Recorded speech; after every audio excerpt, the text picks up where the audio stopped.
Shalom, everyone.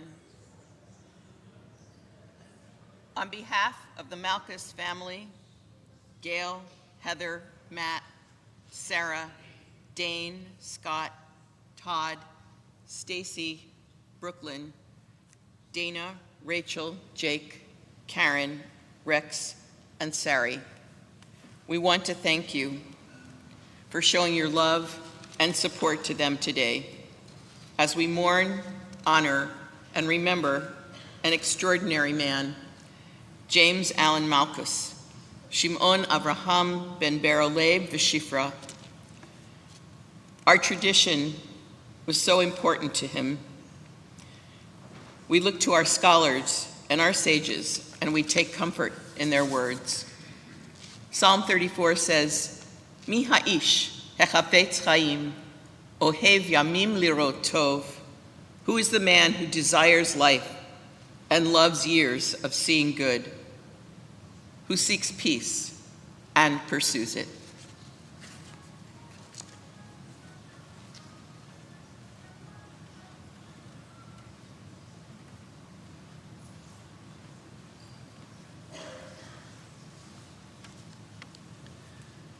We begin on the inside of our pamphlets with Psalm 121.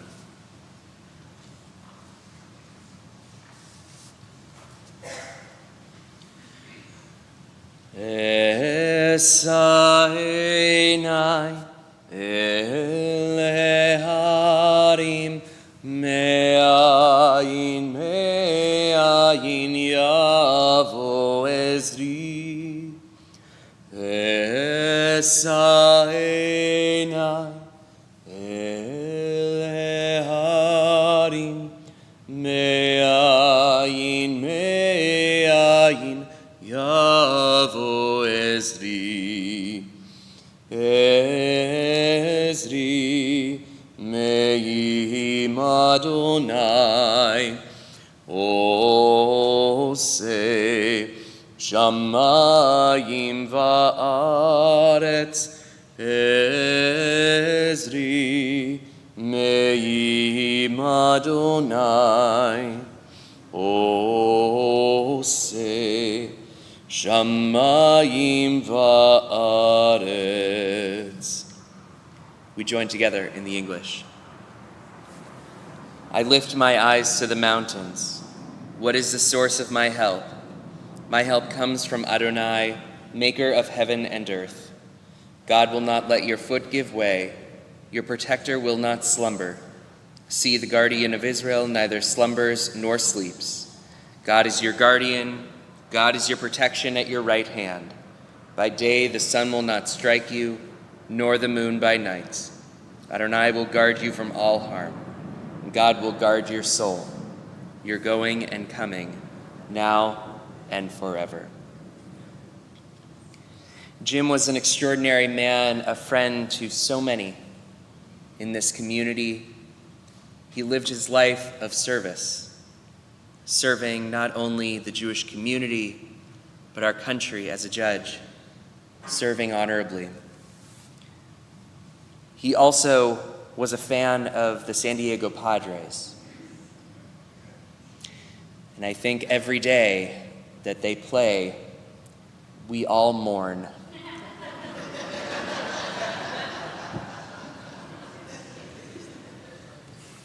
And we hope for comfort. And sometimes that comfort comes, and sometimes it doesn't. But we gather together. As we turn to Psalm 23,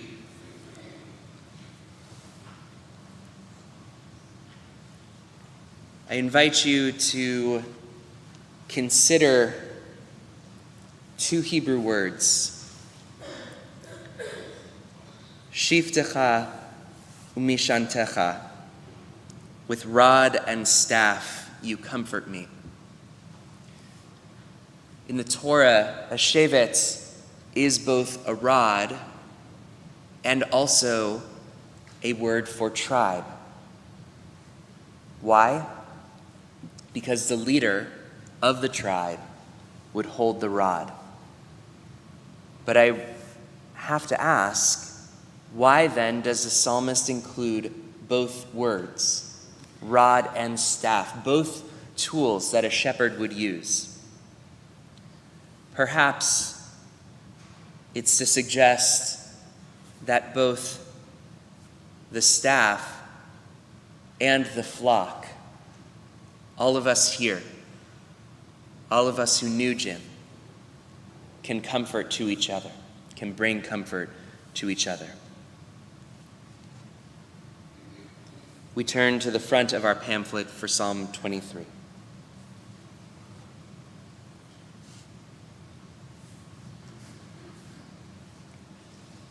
Mizmor LeDavid, Adonai ro'i lo echsar, binoteshe yarbitzeni, amei menuchot yenahaleni,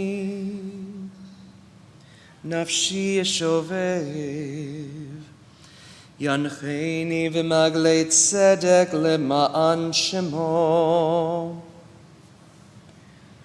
Gam ki elech begates al mavet, lo yirara, ki ata imadi, shiftecha umishantecha, hema yanachamuni, ta'aruch lefanai shulchan, neged tzorerai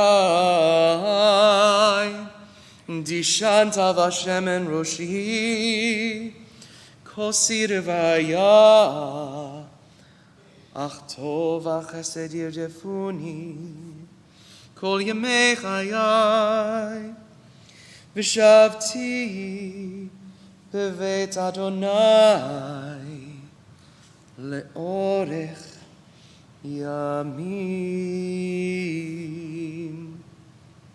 Together in the English. A song of David. Eternal God, you are my shepherd, I shall not want. You make me lie down in green pastures. You lead me beside still waters. You restore my soul. You guide me in paths of righteousness for the sake of your name. Even when I walk through the valley of the shadow of death, I will fear no evil, for you are with me. With rod and staff, you comfort me. You prepare a table before me in the presence of my enemies. You have anointed my head with oil. My cup overflows. Surely goodness and mercy shall follow me all the days of my life, and I shall dwell in the house of God forever.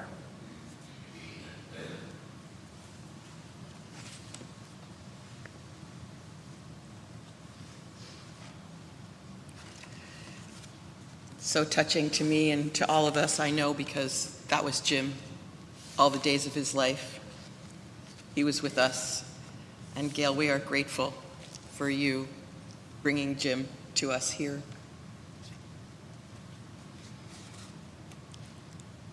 And the child asked, "Tell me of life."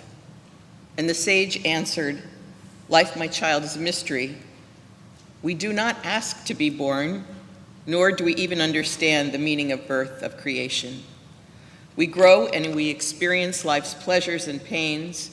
We love, and slowly we come to realize that we have become, that we are. At that moment, we humble ourselves before the mystery of life and quietly say, 'Though I knew not, I have been granted the most precious gift of all, the gift of life.' And the child asked, 'Tell me of death.' And the sage answered, 'Death, my child, is a mystery. It is the inevitable return of the gift of life, the gift which came free to us.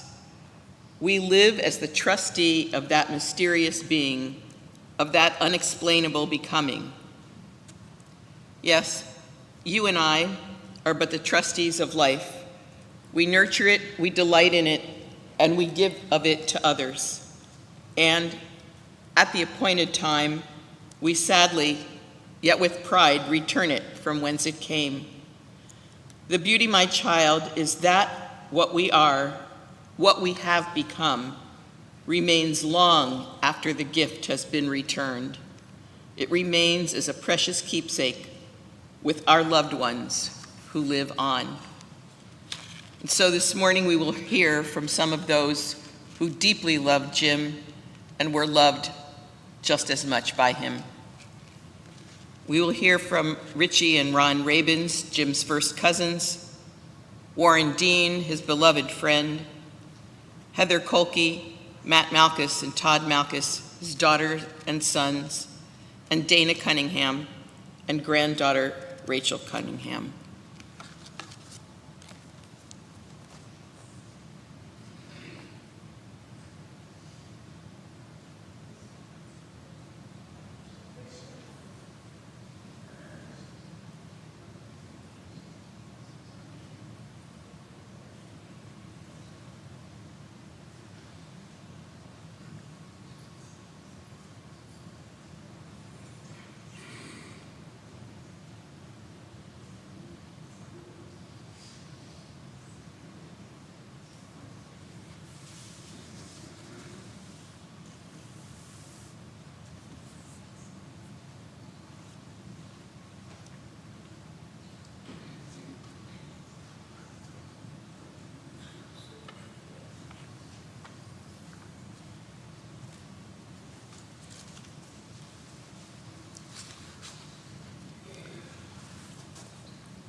Good morning to all, and good morning to Jim. I'm sure Jim and Bob have already started their first tennis match. Ron and I are Jim's first cousins. My mother, Bertha, and Jim's mother, Gertrude, were inseparable sisters. They talked on the phone 3 times a day at least. We grew up in South Shore, a neighborhood in Chicago, which was like its own shtetl. Everyone knew everyone. The family knew everyone. My father's niece, Barbara, when I called her, not on the same side, but part of the extended family, when I told her about Jim's death, she said, I had an incredible crush on Jim. He was the redhead that everyone wanted to be with. Ron and I have known Jim probably longer than anyone else in this august congregation because Jim was a part of our lives for all of our lives. As our mutual grandmothers would say, Jim was the kid who everyone wanted to be with all the time. The interesting thing about our relationship with Jim is Jim would occasionally, he was 8 years older than I, and 5 years older than my brother Ron. Jim actually would occasionally babysit for us. He was hands down the worst babysitter we could ever have imagined. He played tricks on us. He left us at the park. He did everything he could to annoy us.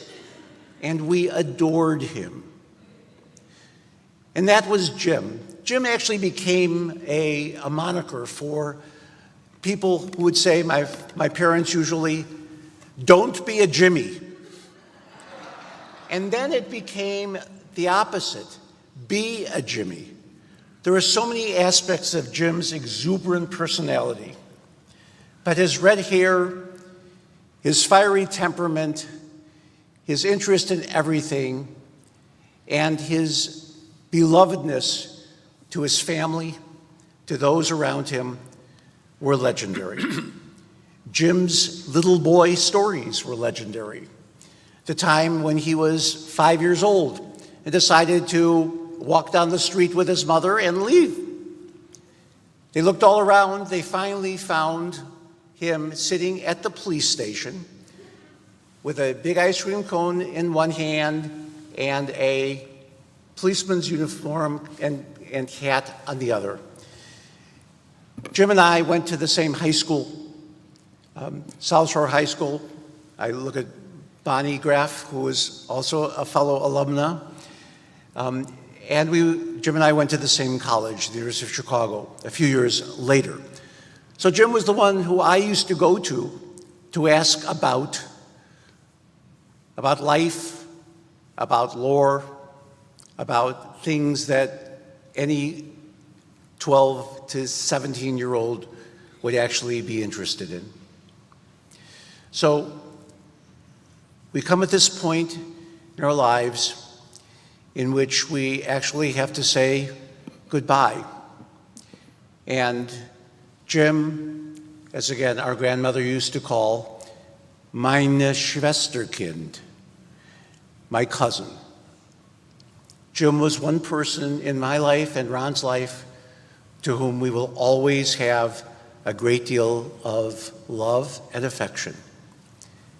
And I can only say at this point, we take a moment to reflect on who Jim was to so many and to us personally. And our reflections are such that we take some solace and we all have comfort. We all suggest that in the tradition of our faith, a memory should be a blessing. To actually be in a position of actually having had Jim in our lives itself is for us a memory which also has been a blessing. May we all be comforted. Thank you. Rich did a wonderful summation of our lives with Jim. Very memorable, especially when I was in Garfield Park trying to find my way back to my grandmother's house. And Jimmy came out of nowhere and took me across the street. One of Jim's favorite opening line was, "What's your excuse?" He parroted that from his father, who used to say it all the time. My excuse is that I love Jim. As a kid, he was my hero. As a young man, he was my mentor. And as a grown-up, he was a dear friend. When we were looking for a place to retire from our work with the State Department, it was Jim and the whole Malkus clan who welcomed us to San Diego and made it a home with a loving family and not just a beach town with great weather and much rain, I have to add. We will miss Jim's special sense of humor and unique take on life and events. But in spite of his passing, he will remain in our lives, bringing love and laughter and the joy he brought every day he was with us.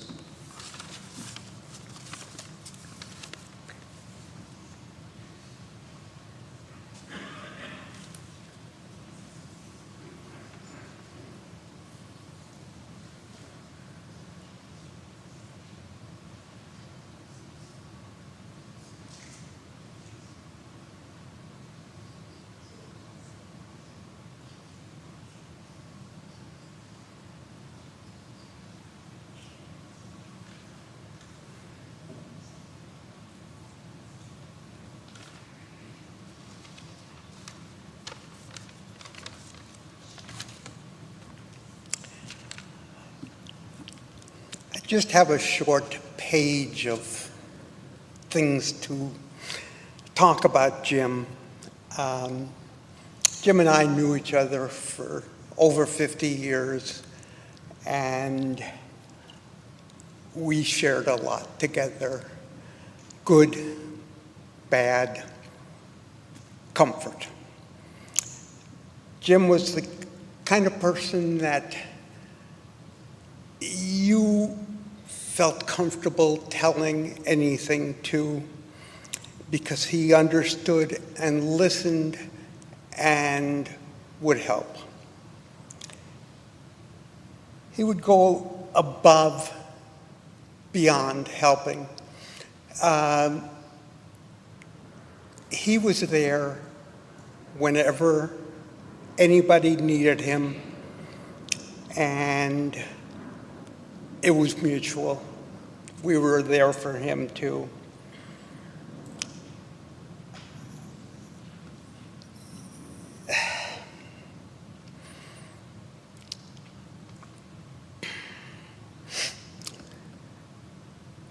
I remember a lot of things that I'm not even going to share.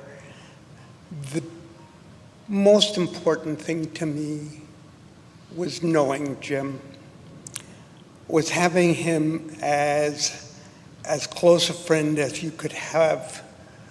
At times we consider ourselves brothers.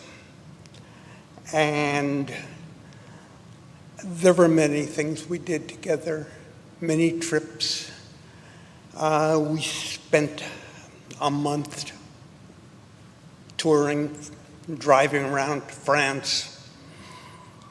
And Jim will never admit that one night we drove down a one-way street that was a dead end, and we were stuck there until Jim said, "You know, if we go down these steps, we'll end up on the freeway." There was no freeway. The steps led to the front of a church. We were stuck there, but we went out to dinner anyway. All of us that knew Jim will miss one of the nicest, kindest, honest people that they will ever know. I'm having trouble figuring how I'm going to be able to accept that he's not here anymore. Jim expressed love. He had an incredible sense of humor, which he and I shared, and 99.9% I would never share with anybody else, particularly any of you.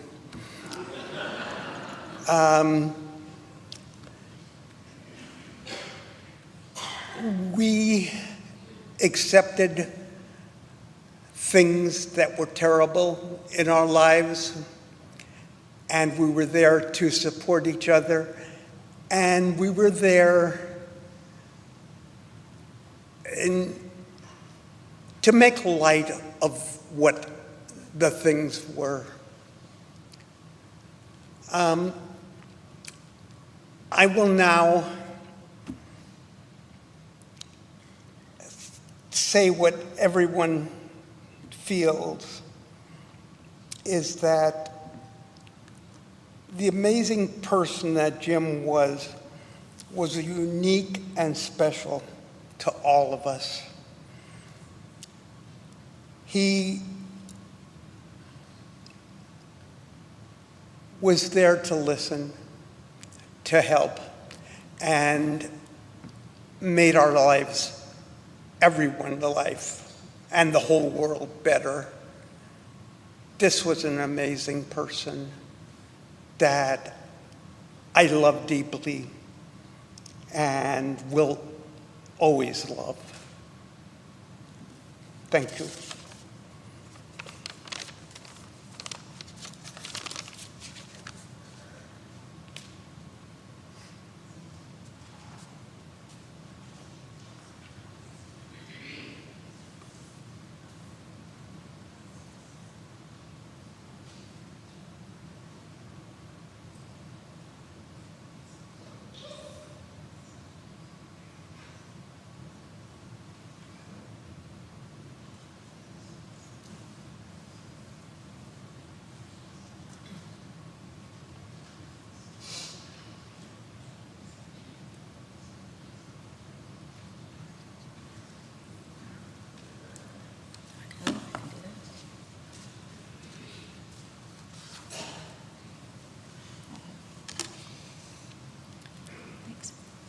thank you all for coming here to celebrate the life of our father, Jim Malkus.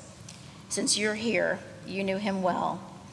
You know of his professional accomplishments, as well as his lifelong involvement and commitment to the Jewish community. As his children, we know the accomplishment he was most proud of is his family. The three of us, his 3 stepchildren, and of course his 6 grandchildren. He was very accomplished at the art of good marriage, being married for a combined 63 years, divided almost evenly between my mom, Marion, and now to his love, Gail. There are, however, accomplishments that most of you may not be aware of. For instance, he was an unlicensed professional in the art of using duct tape. If it was broken, cracked, ripped, or shredded, a roll of duct tape instantly came out and he went to town. He wasn't always successful in his efforts, but it wasn't for lack of trying. Dad never met a set of instructions that he felt was worth reading. When he assembled a piece of furniture or equipment, we just knew that there would be leftover parts. So nice of the manufacturers to be that thoughtful. We grew up knowing that after he put a new bike together, it was right at your own risk. One of Dad's best parlor tricks was his speed reading skills. He could read a 400-page book with complete understanding of the content in less than 2 hours. And believe me, we tested him. Those that knew my dad well knew that when he was upset about something, he never raised his voice. But there were tells. His mouth would get really small, like a really tight O, the size of a Cheerio. And he would engage in what we appropriately named the Malkus stomp. Count yourself as someone special in our dad's life if you ever witnessed the Malkus stomp. His skills in assembling things were only outdone by his culinary skills or lack thereof. He was one of the original kitchen sink chefs. This made our school lunches a huge topic with our friends. He was also quite the tennis player. He was very fast and competitive on the court. Even into his 70s, many opponents had difficulty returning his serve.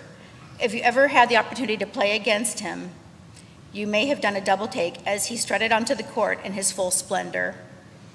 With 2 wristbands, a headband, an ace bandage wrapped around each ankle, and a spandex sleeve on each knee.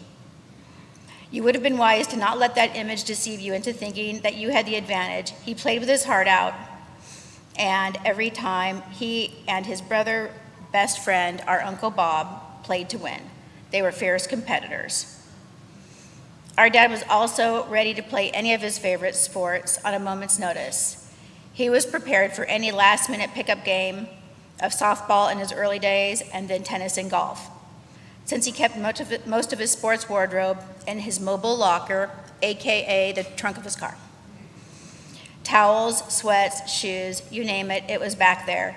And it was always back there for quite a while. We grew up thinking our dad was the funniest man in the world. He had such a great sense of humor. He was always telling a joke or pulling a funny prank. We have such happy memories gathered around the kitchen table just laughing at home or in our family cabin in Big Bear with all of our cousins during our annual Thanksgiving holiday. These are some of our favorite lifelong memories that we will cherish forever. Our dad loved so many things: Bad Leroy Brown, the Padres, seersucker suits, tequila, his convertibles, Penguins, all of our various boxers, the Malkus song, but most of all, he loved his family. So in our eyes, he will always be our tennis, golf, duct tape, Evelyn Wood speed reading, bike assembling champion, and we will forever cherish all the happy memories of him in our hearts.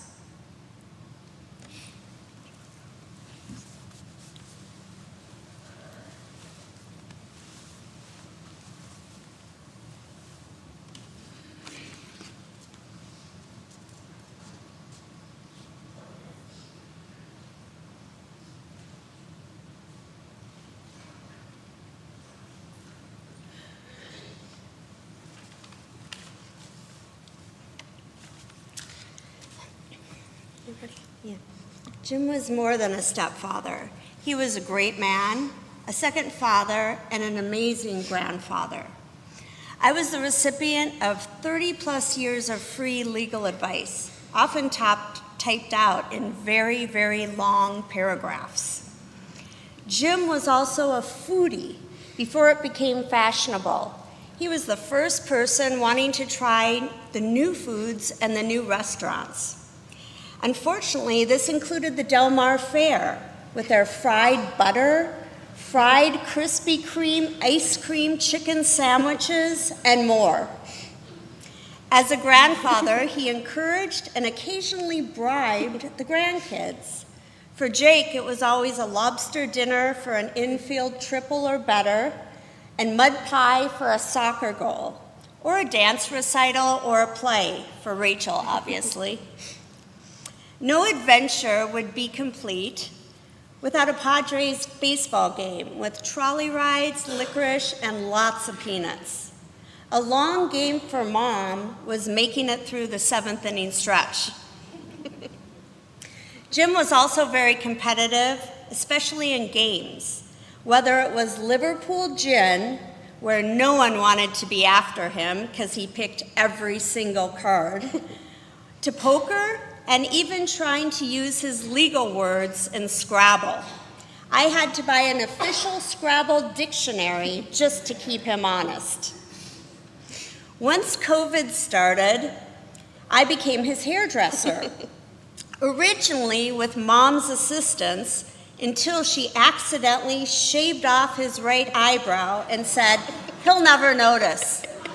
I go, "Mom, in the back of his head, if it's crooked, he'll never notice. But he looks in the mirror every single day."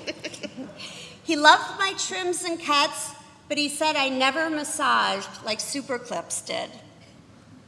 His love for his wife, my mom, showed through everything he did. His favorite phrase of, "Yes, dear," was said daily. He will truly be missed by all of us.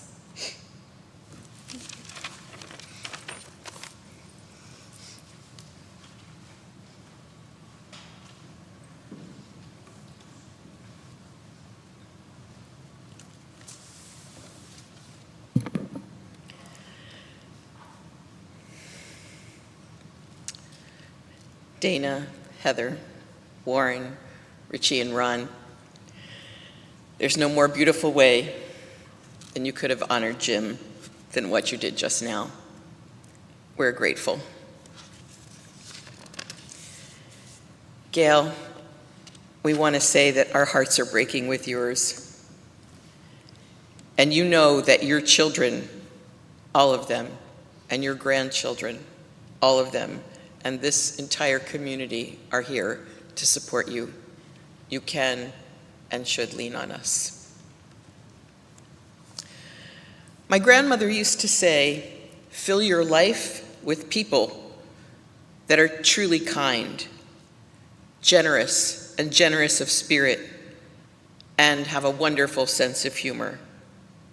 Jim was all of that and so much more, and it's no wonder that he was born on the 39th day of the counting of our Omer. These are the days between the holidays of Passover and Shavuot. Each of the 7 weeks between those two holidays has a special emotional meaning, and each day combined with that week has its own meaning. So he was born in the week of Yesod, which is bonding, and the day that he was born was Netzach, endurance. The essential component of bonding is endurance, its ability to withstand challenges and setbacks. Without endurance, there is no chance to develop true bonding. And what you heard today is the bonding Jim created with everyone. It was true and enduring. There are no coincidences in Jewish life, and this is especially true for the day that Jim died. It was Shabbat, the Sabbath. If one dies on Shabbat as Jim did late into the night, it is said that he's a tzaddik. Ish tzaddik b'doratav, a man righteous in his generation. That is the man I knew, and we are all blessed for having known him. Zichrono livracha, his memory, always a blessing. In a few moments, our service will end and we will enter the social hall for a meal of condolence. And this evening, there will be a Shiva Minyan at the home of Dana Cunningham at 6 p.m. and tomorrow evening at 6:30 p.m. You can find the directions to the house and the social hall by the memorial book. Please sign and take the directions with you. If you wish to make a donation in Jim's honor and memory, please do so to the Magen David Adom, Israel's National Emergency Medical Disaster Ambulance and Blood Bank, or to St. Jude's Medical Center. On your cards in the middle, you have the prayer El Malei Rachamim, a prayer for Jim's soul. Won't you please rise?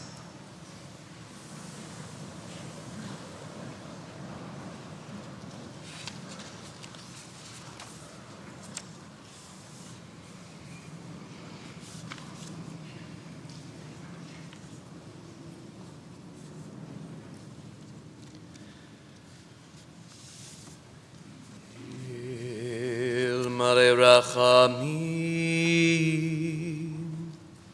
שוכן במרומים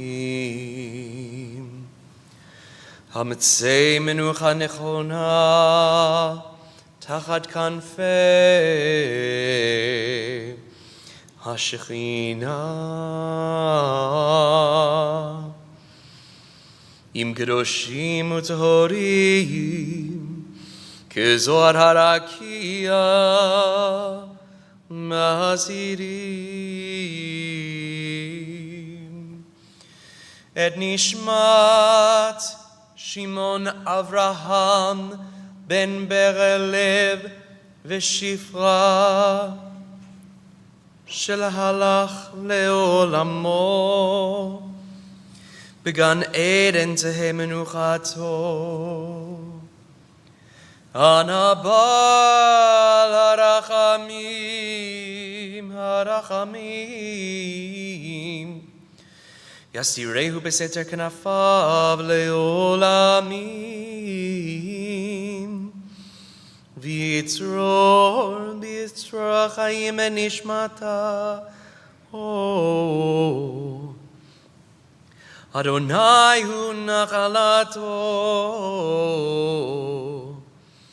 וינוחה בשלום על משכבו ונאמר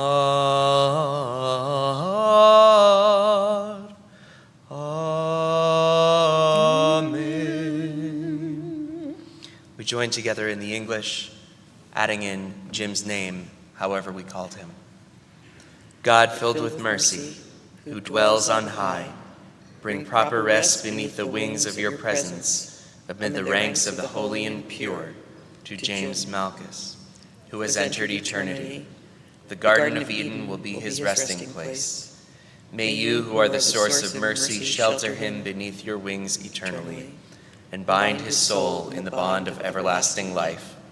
Eternal God, you are his inheritance. May he rest in peace, and let us say, Amen. We remain standing for the Kaddish prayer, which you can find on the backs of your cards. This centuries-old prayer speaks nothing of death, but rather thanks God and praises God over and over and over again for the life we were given. We join together. Yitgadal, Yitgadash, Shemei Rabbah, B'alma divrach hiruteh, B'yamlich malchuteh, B'chayechon u'b'yomechon, U'chayei d'chol Beit Yisrael, B'agala u'b'zman kariv v'imru. Amen. Yehei Shmei Rabbah mevarach le'olam u'l'olmei almaya. Yitbarach v'yishtabach v'yitpa'ar v'yitromam v'yitnaseh. V'yitadar v'yitaleh v'yitalal Shmei t'kudsha brichu. Le'ela min kol birchata v'shirata tushbechata v'nechemata da'amiran b'alma v'imru. Amen. Yehei Shlama Rabbah min Shemaya v'chaim aleinu v'al kol Yisrael, v'imru, amen. Oseh shalom b'mromav, hu yaseh shalom, aleinu v'al kol Yisrael, v'imru, amen. And we say to the family, Hamakom yinachem etchem betoch sharat v'alei Tzion v'Yerushalayim, may you be comforted among all of the mourners of Zion and Jerusalem, mourners wherever they are in this world. And we all say together, amen. Oseh shalom b'mromav, hu ya'aseh shalom aleinu, ve'al kol Yisrael, ve'imru, imru, amen. Ya'aseh shalom, ya'aseh shalom, shalom aleinu ve'al kol Yisrael. Ya'aseh shalom, ya'aseh shalom, shalom aleinu ve'al kol Yisrael. Ya'aseh shalom, ya'aseh shalom, shalom aleinu ve'al kol Yisrael. Ya'aseh shalom, ya'aseh shalom, shalom aleinu ve'al kol Yisrael. Ya'aseh shalom, ya'aseh shalom, shalom aleinu ve'al kol Yisrael. The family will lead us into the social hall. We thank you for coming.